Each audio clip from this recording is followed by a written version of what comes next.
दोस्तों नमस्कार, स्वागत है आप सभी का इस चैनल पे। दोस्तों देश भर के लाखों पेंशन भोगियों की पेंशन एरियर महंगाई भत्ते को लेकर बहुत ही बड़ी खबर आ चुकी है, जो कि हर पेंशन भोगी को जानना बेहद ही जरूरी है। तो दोस्तों पूरी खबर आपको इस वीडियो के माध्यम से मिलने वाली है। आगे बढ़ेंगे दोस्तों, उससे पहले आपसे छोटी सी रिक्वेस्ट करूंगा कि चैनल पे पहली बार आए हो तो नीचे ब्लैक कलर का सब्सक्राइब बटन है, उसको दबाकर चैनल को फ्री में सब्सक्राइब जरूर कर लीजिए। वीडियो को लाइक कीजिए और इस वीडियो को सभी दोस्तों के साथ सभी ग्रुप में शेयर जरूर कीजिए। तो चलिए दोस्तों खबरों का सिलसिला शुरू करते हैं। जहाँ तो आप वीडियो को लाइक जरूर कीजिए, क्योंकि आपके लाइक से ही हमको मोटिवेशन मिलती है और हम आपके लिए सही, सटीक और तथ्यों पे आधारित जानकारी प्रोवाइड करते हैं। तो वीडियो को लाइक करके हमारा मोटिवेशन जरूर बढ़ाइए, ताकि हम आपके लिए हमेशा सही वीडियो ला सके, सटीक वीडियो ला सके, कोई फेकम फाकी वाली न्यूज आपको ना बताएं। तो चलिए दोस्तों वीडियो को लाइक करके हमारा मोटिवेशन जरूर बढ़ा दीजिए।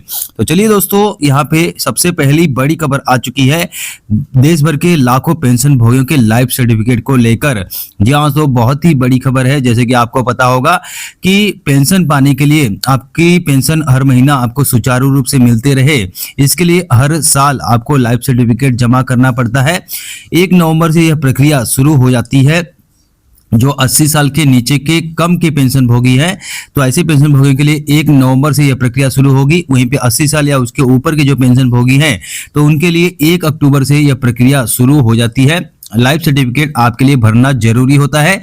लाइफ सर्टिफिकेट के द्वारा ही समझ में आता है कि आप जीवित हैं और असली हकदार जो पेंशन का है उसको लाभ दिया जा रहा है, ये इससे यह समझ में आता है। तो ऐसे में दोस्तों लाइफ सर्टिफिकेट को लेकर इंपॉर्टेंट सर्कुलर जारी किया गया है, जिसमें बताया गया है कि 1 नवंबर से 30 नवंबर तक डिजिटल लाइफ सर्टिफिकेट के लिए अभियान चलाया जा रहा है, जिसमें बहुत सारे पेंशन भोगियों को सिखाया जाएगा कि लाइफ सर्टिफिकेट कैसे भरें, घर पे बैठे ही इसका फायदा कैसे उठाएं।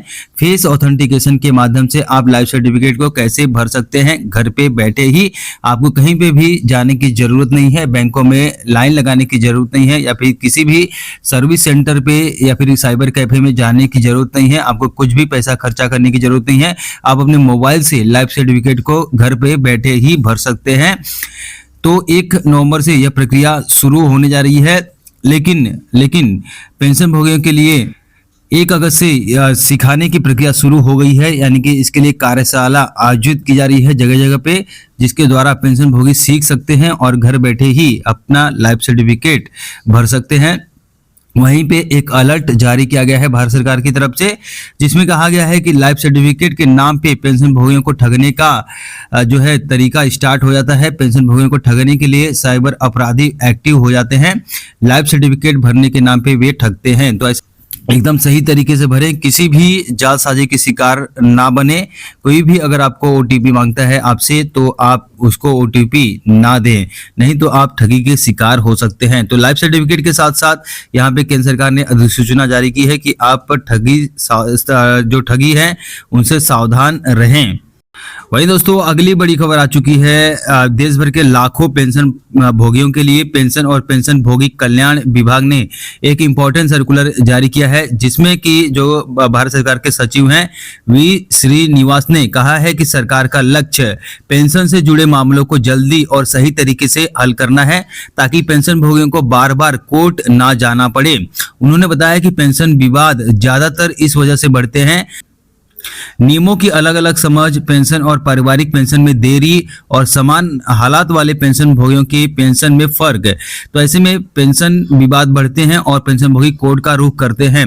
ऐसे में पेंशन भोगी कोर्ट का रुख ना करें और जो विभाग हैं, जो उनका डिपार्टमेंट है, वो इनको सॉल्व करे, ताकि पेंशन भोगी बेवजह कोर्ट का रुख ना करे। इसके लिए पेंशन और पेंशन भोगी कल्याण विभाग के सचिव श्रीनिवास ने कहा है कि विभागों को पेंशन भोगियों के मामले को जल्द से जल्द सुलझाना चाहिए, पेंशन नियमों की जानकारी देनी चाहिए और पेंशन में देरी नहीं करनी चाहिए, नहीं तो कोर्ट केस बढ़ेंगे और विभाग जो है उनके ऊपर कार्रवाई की जाएगी। वहीं दोस्तों अगली बड़ी खबर आ चुकी है। देश भर के लाखों सरकारी कर्मचारियों और पेंशन भोगियों के 8वें वेतन आयोग और यूपीएस पेंशन को लेकर। जी हाँ दोस्तों, अगर 15 अगस्त 2025 तक सरकार ने 8वें पे कमीशन यानी कि 8 सीपीसी के टर्म ऑफ रेफरेंस और चेयरमैन की नियुक्ति नहीं की तो कर्मचारी संगठन दिल्ली में बड़ा आंदोलन करने वाले हैं। जी हाँ दोस्तों, 15 अगस्त का अल्टीमेटम दिया गया है कर्मचारी संगठनों की तरफ से कि 15 अगस्त के पहले 8वें पे कमीशन के जो सर्कुलर है वो जारी किया जाए, टर्म ऑफ रेफरेंस, चेयरमैन और सदस्यों की नियुक्ति की जाए। साथ ही साथ यूनिफाइड पेंशन स्कीम और एनपीएस को वापस लिया जाए, उसके बदले पुरानी पेंशन स्कीम को लागू की जाए, यह मांग रखी गई है। कर्मचारियों ने साफ कहा है कि हमें यूपीएस और एनपीएस नहीं चाहिए, हमें केवल ओपीएस का फायदा चाहिए। अब ऐसे में देखना है कि सरकार 15 अगस्त के पहले क्या सर्कुलर जारी कर पाती है या नहीं। वहीं दोस्तों अगली बड़ी खबर आ चुकी है स्पर्श से। जी हाँ दोस्तों, जो डिफेंस के पेंशन भोगी हैं तो उनके लिए 699 स्पर्श सर्विस सेंटर खोले गए हैं, जिसके द्वारा पेंशन भोगी स्पर्श से रिलेटेड समस्याओं का समाधान उस सेंटर पे पा सकते हैं। सेंटर कैसे आपको मिलेगा कि आपके नज़दीक में कौन सा सेंटर है, तो इसके लिए आप गूगल पे सर्च कर सकते हैं। गूगल पे यह डेटा अवेलेबल किया गया है। वहीं दोस्तों अगली बड़ी खबर आ चुकी है। 15 साल बाद भी कम्यूटेशन की कटौती आपकी जारी है, तो क्यों जारी है, बहुत सारे पेंशन भोगी जानना चाहते हैं। यहाँ सो बहुत सारे पेंशन भोगी पूछते हैं कि हमारे 15 साल पूरे हो गए हैं, फिर भी कम्यूटेशन का जो पैसा है हमारी पेंशन से क्यों काटा जा रहा है। तो ऐसे में दोस्तों आपकी जानकारी के लिए बता दो कि 15 साल की गिनती रिटायरमेंट से नहीं होती है, बल्कि उस तारीख से होती है जब आपके खाते से कम्यूटेशन का पैसा जमा हुआ था। जहाँ सो जब आपके खाते में कम्यूटेशन का पैसा जमा हुआ था तब से इसकी 15 साल की गिनती होती है। अगर भुगतान में 2-3 महीने में की देरी हुई है तो कटौती भी उतने समय आगे तक जारी रहेगी। तो आप इन बातों का ध्यान रखिए। और जो कम्यूटेशन की अवधि है वो 15 साल ही रहेगी। फिलहाल 12 साल करने का अभी तक कोई भी केंद्र सरकार ने विचार नहीं किया है, आदेश जारी नहीं किया है। इन फ्यूचर ऐसा हो सकता है कि इसको घटाया जाए, लेकिन अभी फिलहाल 15 साल ही है।